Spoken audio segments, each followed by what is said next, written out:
In our society, we always have to confront the dilemma when we have to make choices between two candidates for a position and similar choices.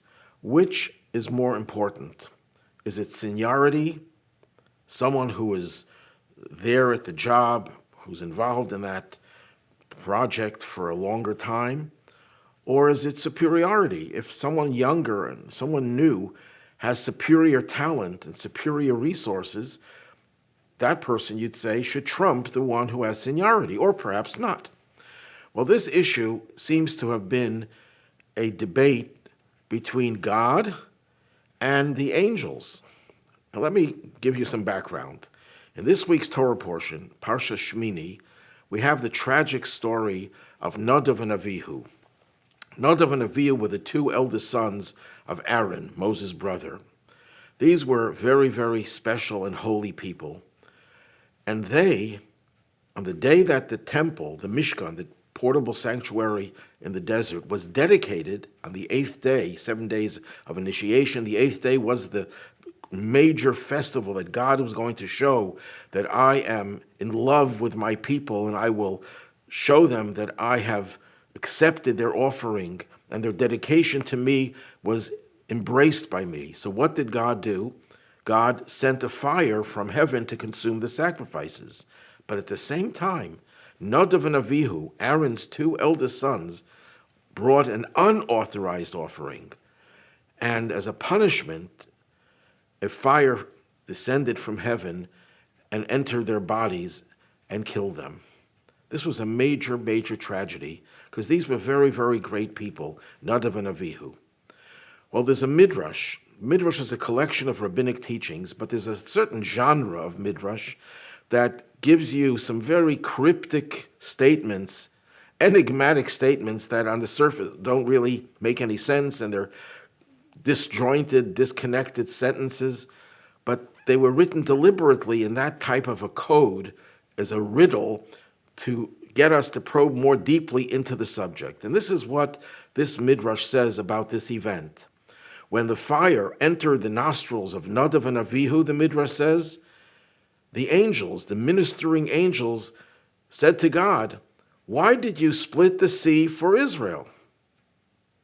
What's the connection? It doesn't make any sense. But it doesn't end there. The seraphim, that's a name of an angel, or a category of angels, the ones that are consumed with a passion, a fiery passion. They said to God, and they quoted a verse, "God, return us to you, and we shall return." Again, what's the connection?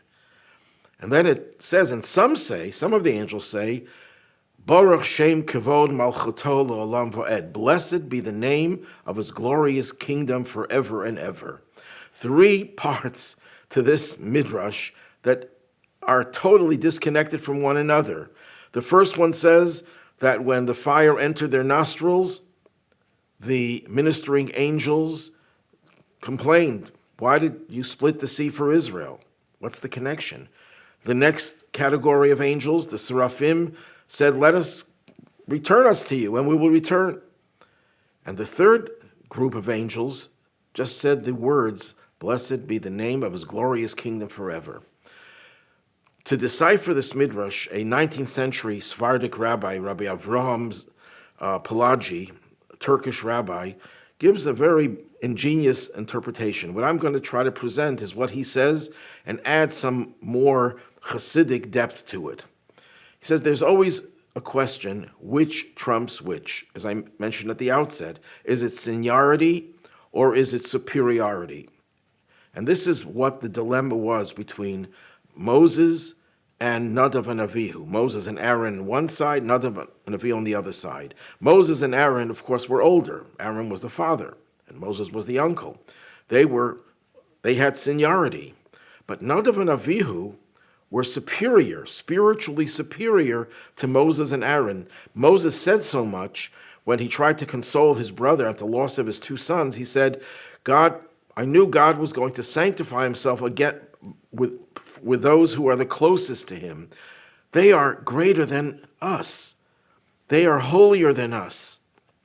And that would indicate the fact that God punished them that superiority. You can have superior talents, superior qualities, but seniority, the fact that you were around longer, trumps superiority. Probably because seniority gives you a certain advantage that you have experience. There's nothing greater than having experience. The Talmud tells us that we're supposed to give respect to even an ignorant person, an older ignorant person. Why? Because they were educated by life itself. And sometimes they may not have formal education, but being experienced gives you something that you can't get no matter how smart you are, no matter how holy you are. There's a certain advantage to having seniority. Okay, so God established through his punishing of Nadav and Avihu that seniority overrides superiority. So that's why the angel said, then why did you split the sea? What were they talking about? When the sea was supposed to split, everything in this world, we're taught, is controlled by God, of course, through angels. Angels are the forces that are responsible for the different physical phenomena in this world. So the angels that were in charge of the sea complained, why should they split? Why should the sea split? Which was created first, the sea or people? The sea was created on day 3 of creation, as recorded in the Torah.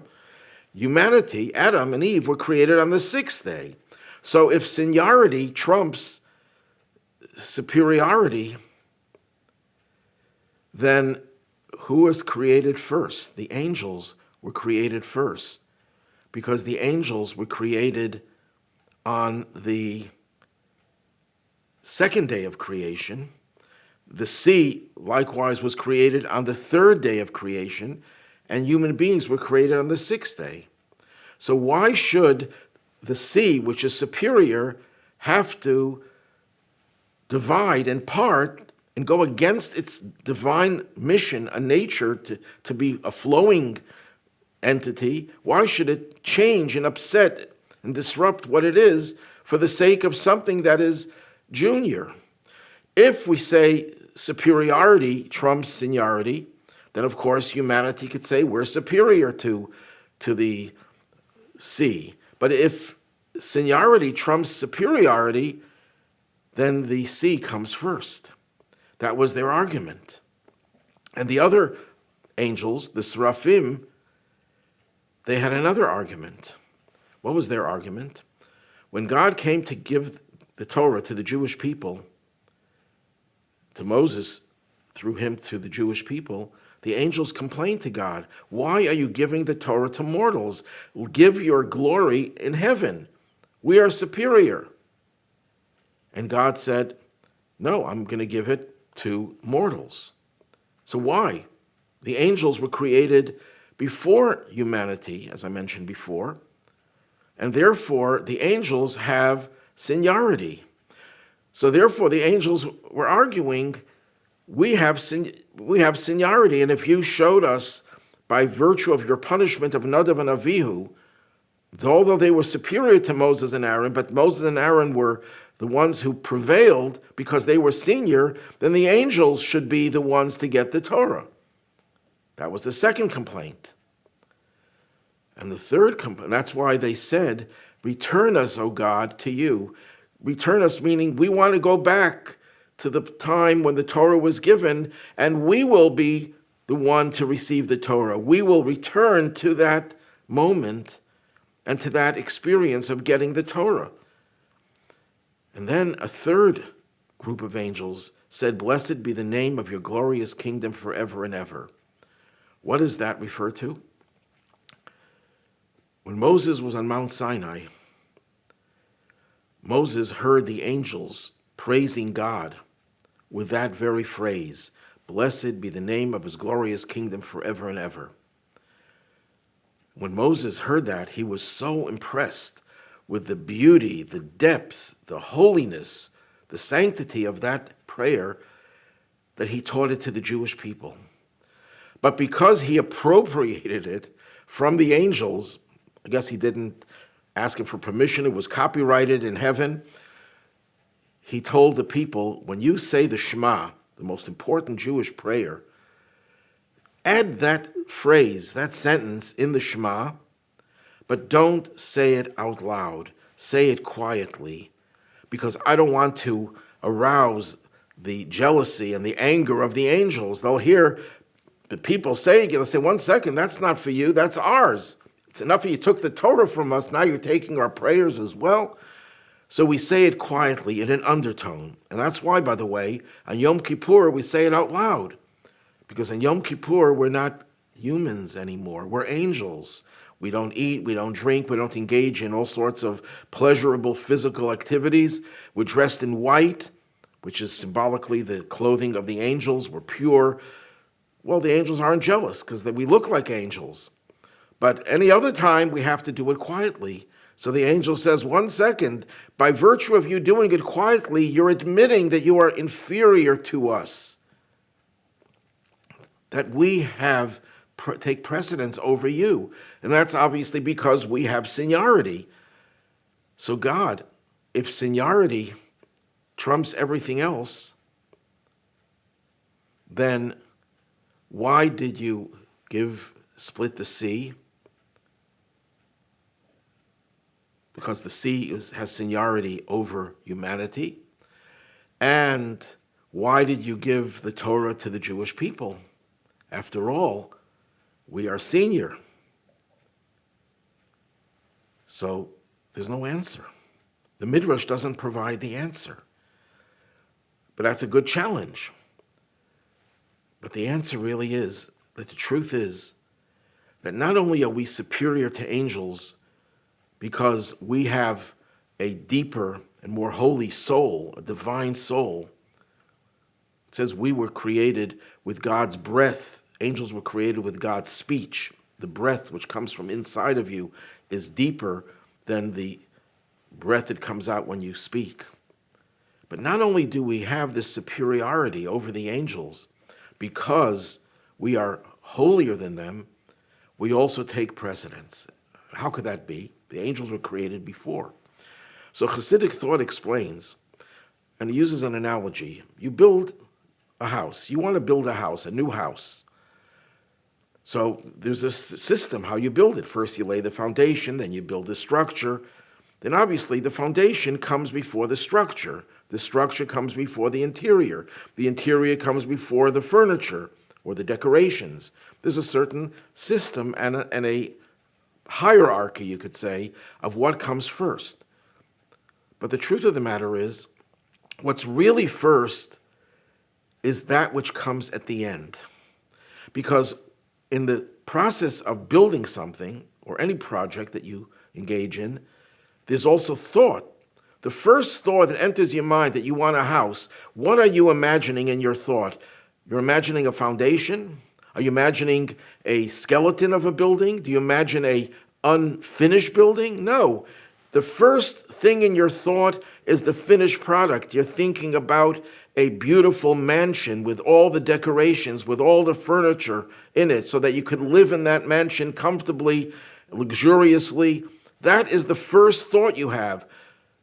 In other words, what really comes later at the end is actually the first thing that enters the mind. The same thing is true with creation. When God created the world, what was his first thought? How do we know? The Torah tells us. His first thought is that there will be a world in which there'll be many creatures, and a world in which there'll be many things that cover up God's presence, and then there will be a human being, and then there will be a Jewish nation, and they will implement the teachings of the Torah and make the world a dwelling place for God, a finished product. So what was the first thing in God's mind? Not angels. Angels don't fulfill the purpose of creation. Only human beings do. Only human beings who are involved in the physical world. So the very first thought of creation was that there will be a Jewish people who will receive the Torah at Mount Sinai and then go on for a few thousand years until they will spread the light of Torah and the commandments, bring a light to the nations of the world, refine the world, elevate the world to the point where the world is ready for the Messianic age. That is the very last thing in the development of the world, but it arose first in God's thoughts. Yes, God wanted angels also. They're spiritual beings. They contribute to the world, but they're not the ultimate goal of the world, that the world should become an angelic world, and therefore it was not the first thing in God's thought. So in truth, the Jewish people are first in God's thought. Not only do they have superiority, but they have seniority. And seniority trumps superiority, or maybe not, but we have both. And therefore, the angels did not have a good argument.